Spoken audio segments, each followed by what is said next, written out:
U.S. President Donald Trump is going to be meeting with top U.S. oil executives today to flesh out his plans to reshape Venezuela's oil sector. In a brand new Truth Social post just this morning after 4 a.m., Trump says at least $100 billion will be invested in Venezuela by the industry.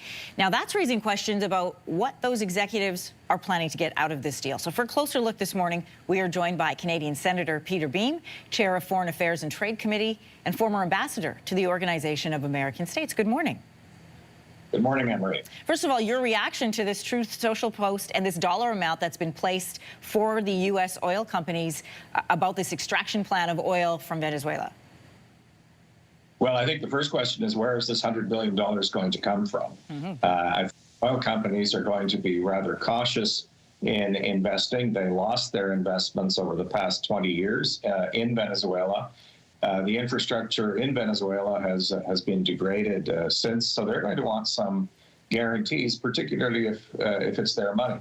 If it's subsidies coming from the U.S. government, that's another matter too. But then I think the American people are going to want some guarantees as well, since the U.S. is already the largest oil producer in the world, and there is a glut of oil on the global market right now, which is why prices are comparatively low.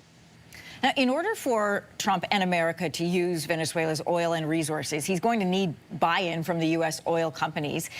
But, you know, history shows us decades ago, Exxon and other companies left when Venezuela's oil sector was nationalized. Basically, they put this money in, which is Trump's argument, and then they were kicked out. So what does he need to guarantee the oil companies to get them to agree to this massive project that he's outlined? He needs to guarantee stability. And what's happened in Venezuela is that the U.S. has not replaced the regime. Instead, they've taken the leader out, but instead they're managing the Venezuelan government. And that leads, I think, to a lot of uncertainty. And if there's anything that investors want, whether it's in oil or any other sector, it's certainty on their investment over time, because they lost their investments before when the oil industry was nationalized in Venezuela.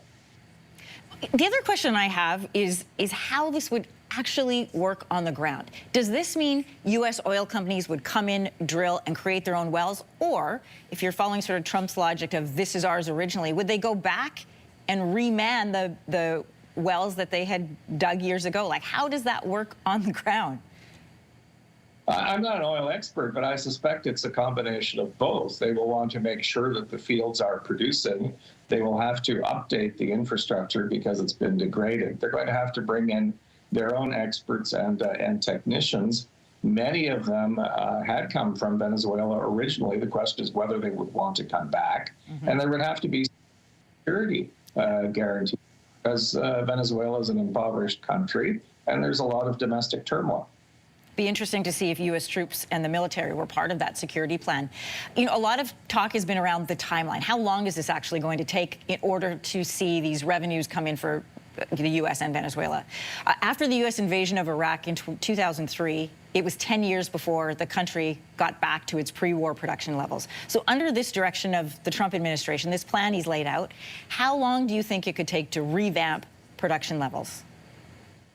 I think it could take years, because the market is one thing, investment is another, and they're going to want those guarantees. So I think by the time, if this plan goes forward, by the time it is actually working, Mr. Trump will no longer be president of the United States.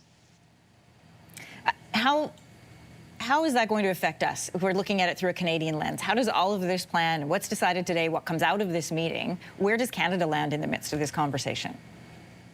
Well, I think we're in a relatively safe place in the medium term, because we are producing, we have our established networks and supply chains, and at the same time, the Prime Minister said we're looking for other markets, and that's happening as well. So I don't see any sort of short-term concern for us in that respect, because we are well established.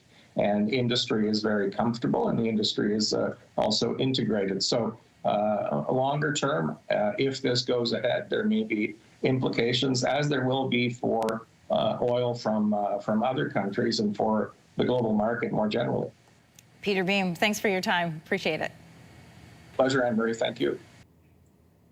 If you like that video, make sure to subscribe to the Your Morning YouTube feed, where you can find all kinds of new content posted every weekday morning.